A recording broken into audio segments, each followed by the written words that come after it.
نحمده ونصلي على رسوله الكريم أما بعد فأعوذ بالله من الشيطان الرجيم بسم الله الرحمن الرحيم رب اشرح لي صدري ويسر لي أمري واحلل عقدة من لساني يفقه قولي واجعل لي وزيرا من أهلي إلهي آمین۔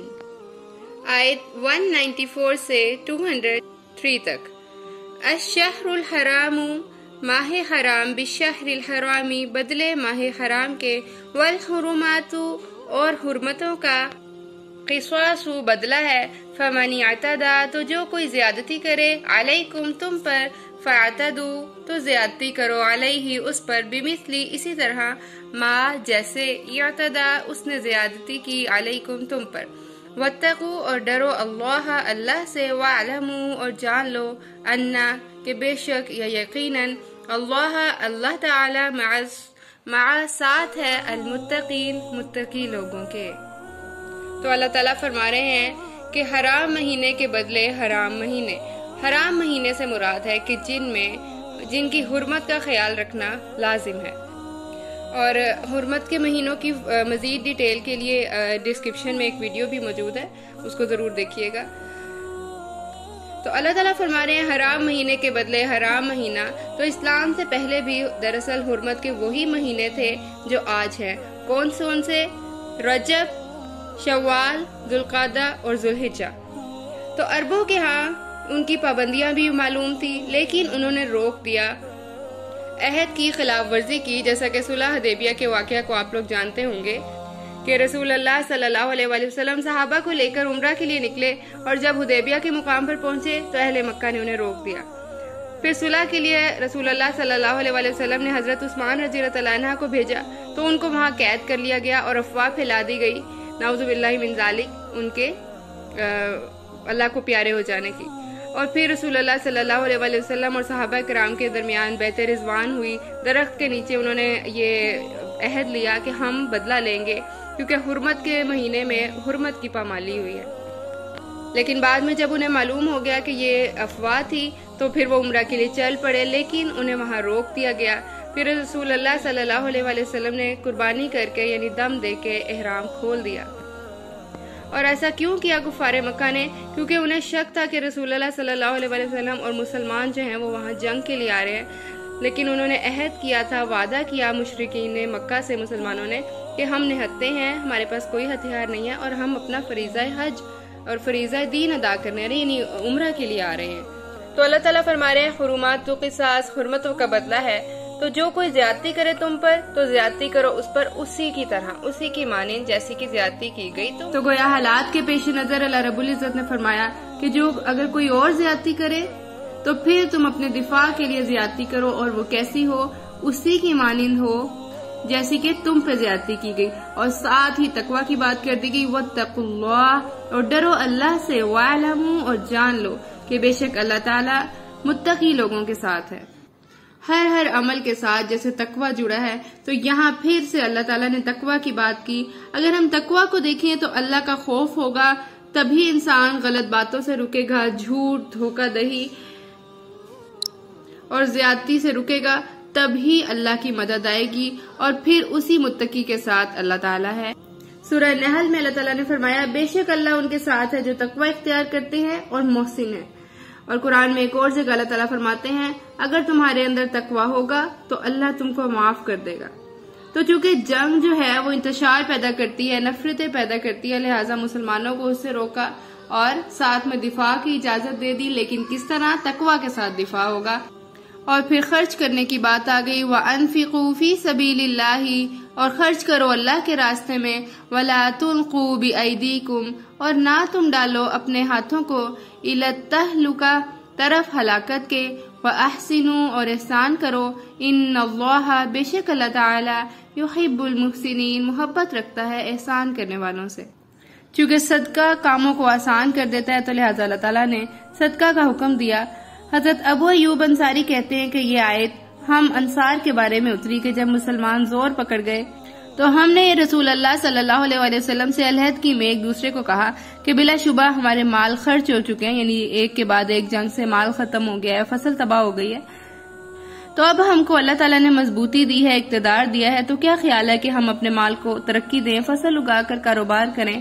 تو پھر اللہ تعالیٰ نے یہ آیت اتار کر ان کے اس خیال کی تردید کر دی اور فرمایا کہ اپنے ہاتھوں کو ہلاکت میں نہ ڈالو، یعنی اگر انسان مال کمانے میں لگ جائے گا، اگر صحابہ کرام اس کاروبار میں اور اپنی اکانومی کو سٹرونگ کرنے میں اور اپنے آپ کاروبار کو اسٹیبلش کرنے میں لگ جائیں گے، پھر ان کے لیے جہاد مشکل ہو جائے گا اور ان کا اصل مشن جو ہے وہ چھوٹ جائے گا۔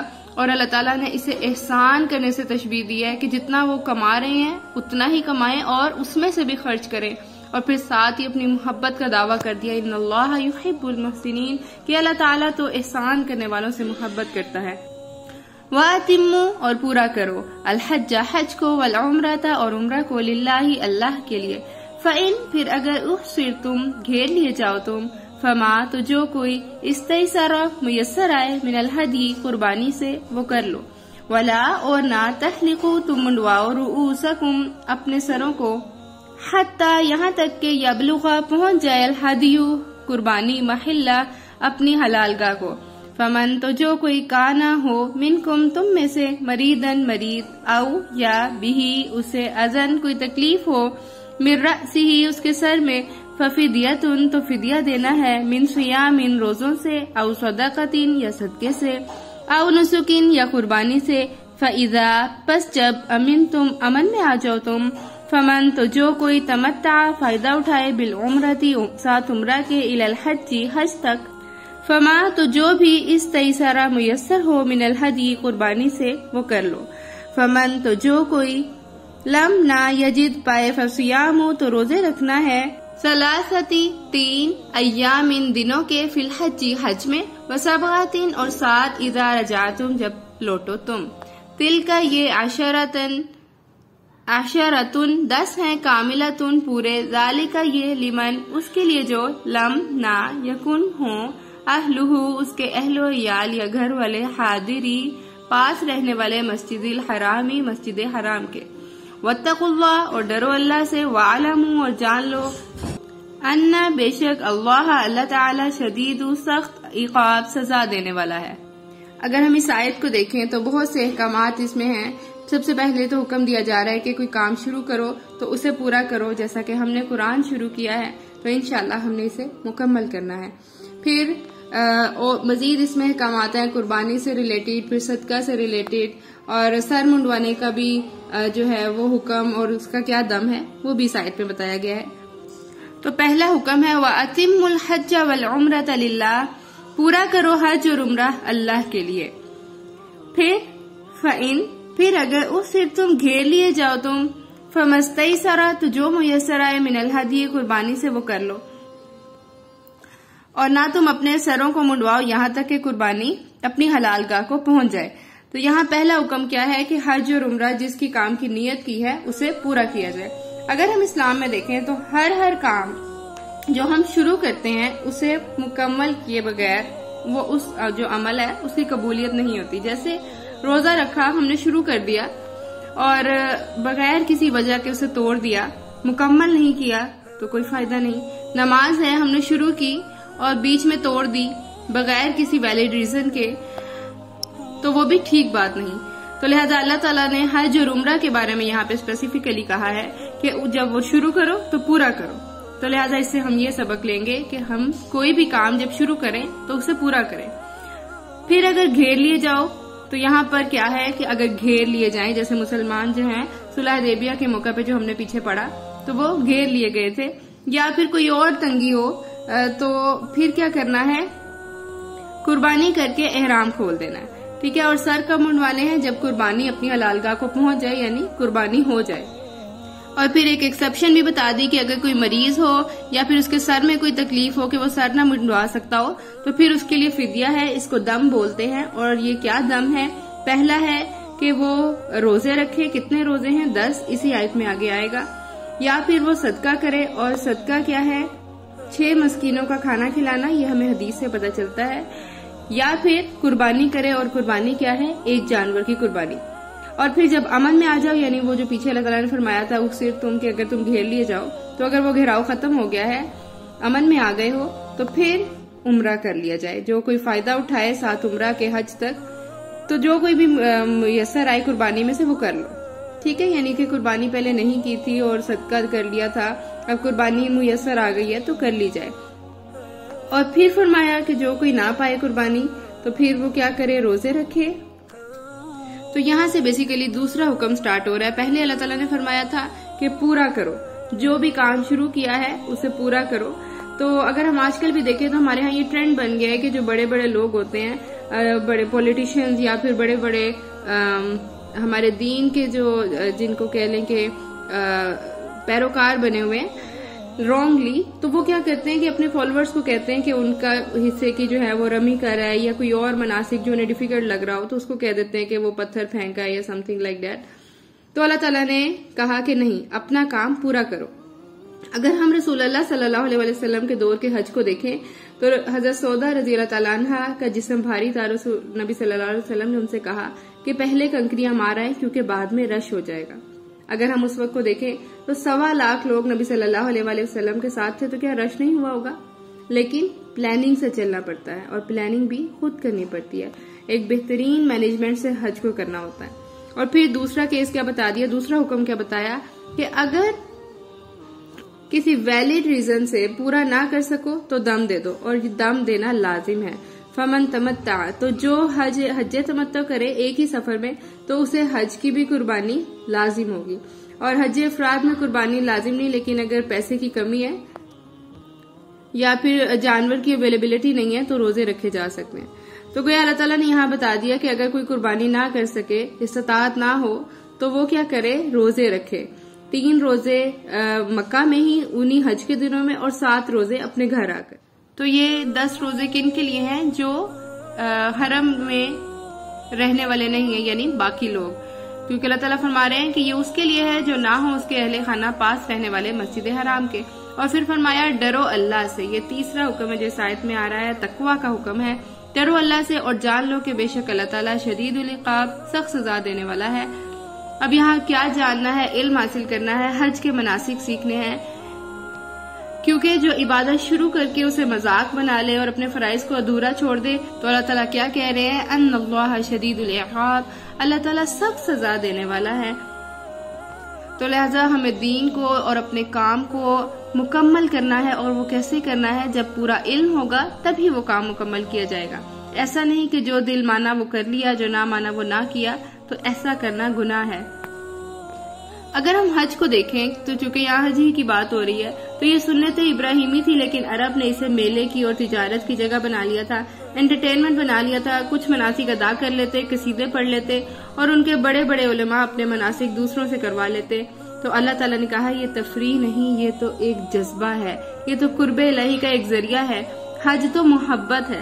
آج بھی اگر ہم وہاں جائیں، اتنی ایفرٹ کریں، اتنا پیسہ لگائیں، اور وہاں جا کے پھر اپنے مناسک ادا کر کے فارغ ہو کے ہم شاپنگ، فوڈ اور فضول کی جو لغو و لہب ہیں ان میں لگ جائیں، تو پھر اصل مقصد فوت ہو جاتا ہے۔ پھر فرمایا الحج اشہر معلومات، حج کے مہینے جو معلوم ہیں، فمن تو جو کوئی فرض کر لے فیہن ان میں، الحج حج کو، فلا تو نہ رفثا جنسی گفتگو کرے، ولا اور نہ فسوق گناہ کرے، ولا اور نہ جدالا جھگڑا کرنا ہے، فی الحج حج میں، وما اور جو بھی تفعلوا تم کرو گے، من خیر کوئی نیکی، یعلم ہو جان لے گا اسے اللہ اللہ تعالیٰ، وتزودوا اور تم زیادہ راہ لے لیا کرو، فإنا تو بے شک خیر الزاد التقوی بہترین زیادہ راہ تقوی ہے، واتقونی یا اولی الالباب اور ڈرو مجھ سے اے عقل والو۔ تو اللہ تعالیٰ فرما رہے ہیں الحج اشہر معلومات، حج کے دن معلوم ہے۔ پھر فرمایا کہ جو کوئی فرض کر لے یعنی نیت کر لے حج کی، تو پھر نہ وہ رفث کرے اور نہ فسوق۔ رفث کا مطلب ہے شہوانی خیالات، رفث، اور یا پھر رغبت میاں بیوی کی آپس میں، یا پھر ایون ایسے ایکشن یا جیسچرز۔ ولا فسوق اور نہ گناہ کے کام کرے۔ فسق کا مطلب ہوتا ہے نکل جانا، حد سے نکل جانا، پابندی سے نکل جانا، تو یعنی حج کی پابندیوں سے نہ نکلے۔ ولا جدالا اور نہ ہی جھگڑا کرے، جھگڑے سے مراد ایسی گفتگو ہے جس میں دوسرے کو ہرانا مقصود ہو، یعنی خود غالب آ جانا، یعنی لڑائی جھگڑا مراد ہے۔ پھر فرمایا کہ جو کوئی بھی تم نیکی کرو گے تو اللہ تعالیٰ تو اسے جان لے گا۔ اب یہاں دیکھیں کہ اگر اللہ تعالیٰ نے روکا ہے کہ یہ کام نہیں کرنے، تو پھر کیا کہہ دیا کہ نیکی کرنی ہے۔ اگر ہم دیکھیں تو بہت سی ہڈن نیکی آ سکتی ہیں، جیسے وہاں کسی کو کوئی مدد چاہیے تو وہ کر لی جائے، کوئی رستہ بھول گیا تو اسے بتا دیا جائے، کوئی اپنے مناسک نہیں ٹھیک سے ادا کر رہا تو اسے گائیڈ کر دیا جائے، کسی سوئے ہوئے کو جگا دیا جائے کہ وہ اپنے نیکی کا وقت ضائع نہ کر سکے، کسی کے کپڑے دھو دیے جائیں، کسی بیمار کو میڈیسن لا دی جائے یا اس کی مدد کر دی جائے، یا کسی کو دبا لیا جائے، یا پھر کسی کمزور کو ہیلپ کر دی جائے، سہارا دے دیا جائے، اور اسی طرح اپنا ذکر کیا جائے، طواف کو کیا جائے۔ تو پھر اسی طرح ایک اور چیز کہ نیکیوں کا ذکر کر کے انہیں ضائع نہ کیا جائے۔ تو یہ بہت سی ہڈن نیکیاں ہیں جو انسان کر سکتا ہے۔ انلیمیٹڈ نیکیاں کمانے کا موقع ہے حج۔ پھر فرمایا وَتَزَوَّدُوا، اپنا زاد راہ لے لیا کرو۔ تو ہمیں حدیث سے پتہ چلتا ہے کہ بعض یمنی حج کے لیے بغیر سفر حج لے کر آتے تھے اور اپنے آپ کو متوکل کہتے تھے، یعنی اللہ تعالیٰ پہ توکل کرنے والے، اور پھر مکہ پہنچ کر وہ مانگنا شروع کر دیتے تھے، اور بعض دفعہ خیانت اور جھگڑا بھی کرتے تھے۔ تو رسول اللہ صلی اللہ علیہ وآلہ وسلم نے فرما دیا، صحیح بخاری اور صحیح مسلم کی حدیث ہے کہ جس نے حج کیا، شہوانی باتوں اور فسق و فجور سے بچا، وہ گناہوں سے اس طرح پاک ہو گیا جس طرح اس دن پاک تھا جس دن اس کی ماں نے اسے جنا تھا۔ تو لہٰذا زاد راہ لے کر جانا چاہیے، اپنی ضرورت کی چیزوں کو لے کے جانا چاہیے، اور اگر اتنا سامان کیری نہ کر سکیں تو کیش بھی لے جائیں، تو یہ بھی کائنڈ آف زاد راہ ہی ہے۔ فَإِنَّ خَيْرَ الزَّادِ التَّقْوَىٰ، تو بہترین زاد راہ تو تقویٰ ہے۔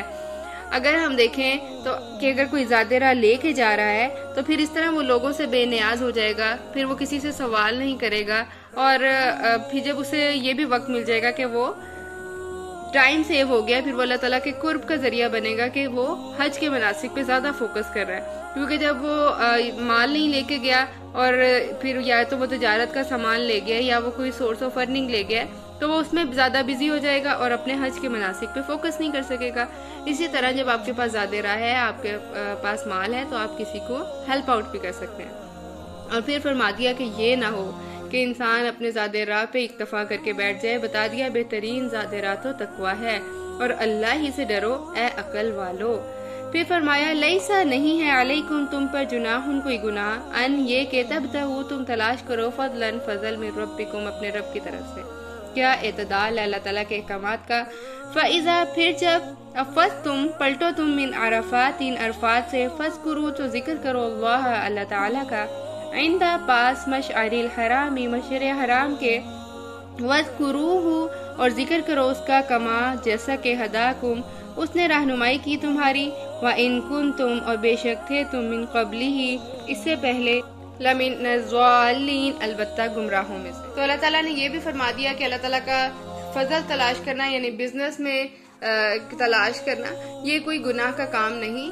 اور پھر فرما دیا فَإِذَا أَفَضْتُم مِّنْ عَرَفَاتٍ، یعنی ساتھ ہی کام کی بات کی کہ جب تم پلٹو عرفات سے، تو ذکر کرو اللہ کا، مشعر حرام کے پاس۔ مشعر حرام سے مراد ہے مزدلفہ، کیونکہ حج کرنے گئے ہیں، لیکن اگر آپ نے ساتھ تجارت کا سامان بھی لے لیا تو ٹھیک ہے، اس میں کوئی گناہ نہیں، لیکن اپنے کام پہ فوکس کرو، اپنے حج پہ فوکس کرو، اس کے مناسک پہ فوکس کرو۔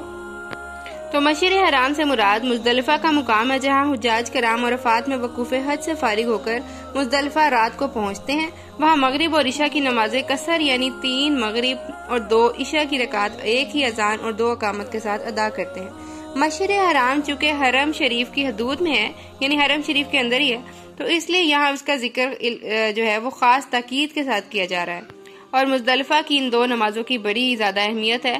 فجر کی نماز مزدلفہ میں ادا کر کے، یعنی اول وقت میں ادا کی جائے، اور پھر طلوع آفتاب تک ذکر الہی میں مشغول رہا جائے، اور پھر جب سورج طلوع ہو جائے پھر منام میں واپس آ جائے۔ رضی اللہ تعالیٰ عنہ سے روایت ہے کہ قریش اور ان کے طریقے پر چلنے والے لوگ عرفات کی بجائے مزدلفہ میں وقوف کرتے تھے، جبکہ باقی لوگ عرفات میں جا کے وقوف کرتے تھے۔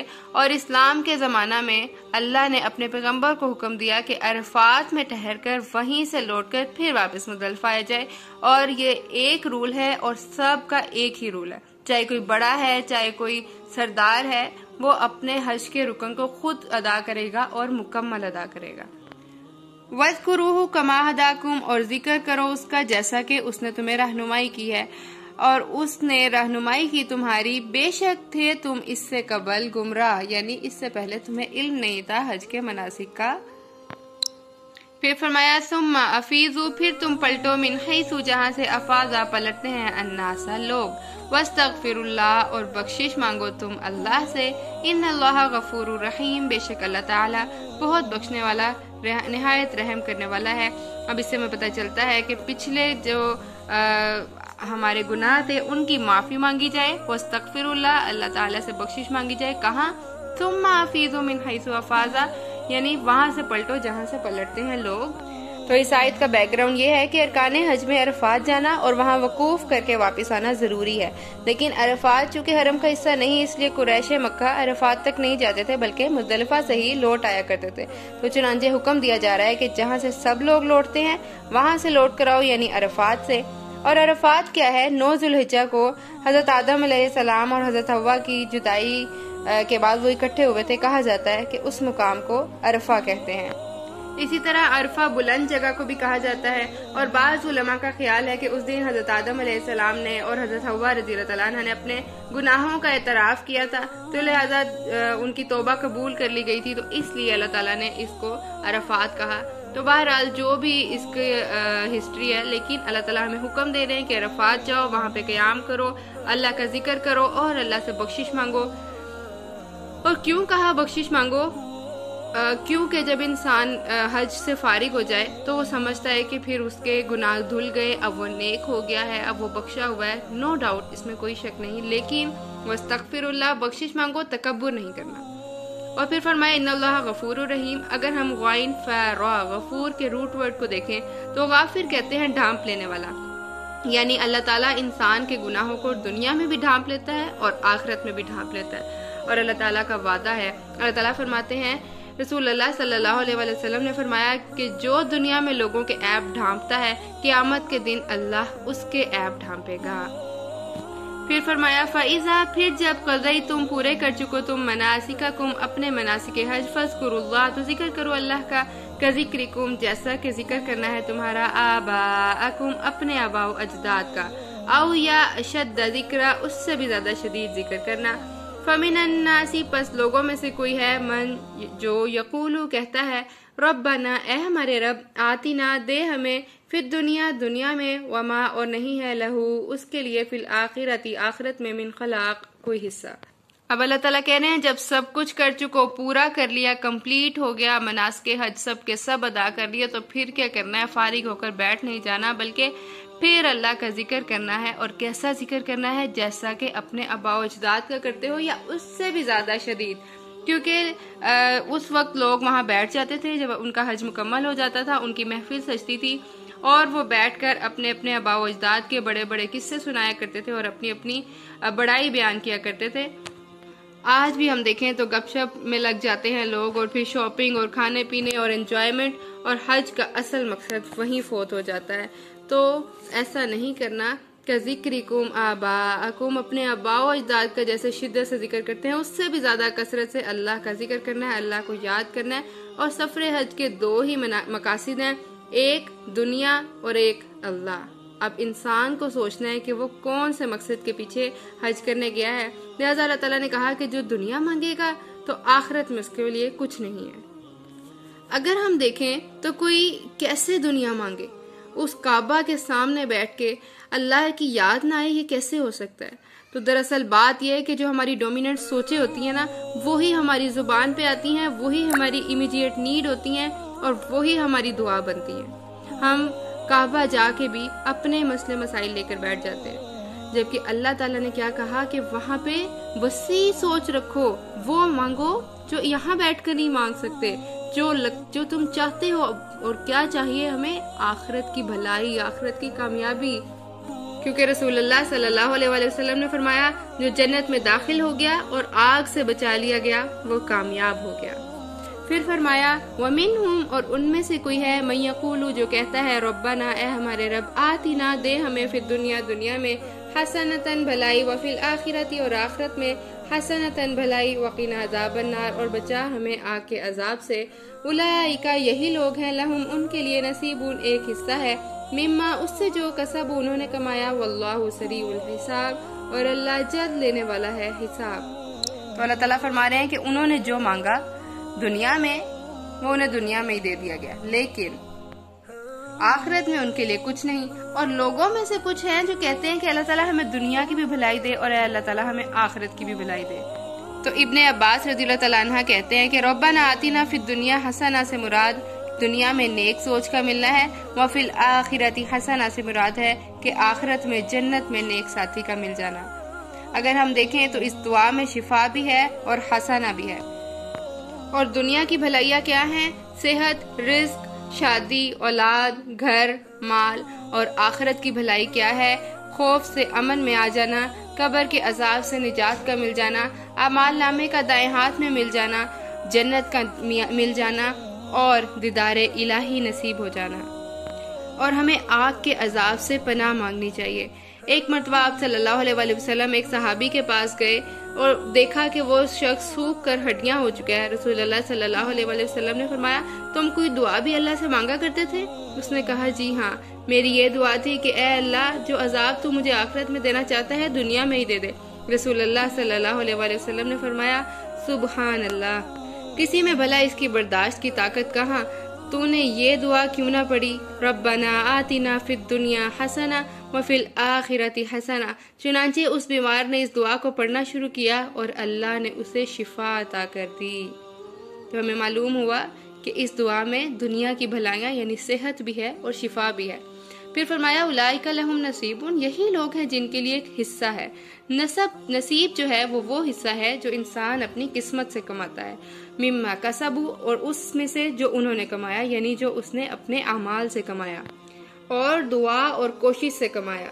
تو جو کمائی دنیا کی تھی وہ دنیا میں ہی مل جائے گی، اور جو آخرت کے لیے ہم مانگیں گے، آخرت کے لیے کمائیں گے، اللہ تعالیٰ ضرور اس کا آخرت میں بدلہ دے گا۔ واللہ سریع الحساب، اور اللہ بہت جلد حساب لینے والا ہے۔ بہت زیادہ ڈرنے کی ضرورت ہے اللہ تعالیٰ کے عذاب سے۔ اللہ تعالیٰ سے دعا ہے کہ اللہ تعالیٰ ہمیں سمجھنے اور اس پر عمل کرنے کی توفیق عطا فرمائے۔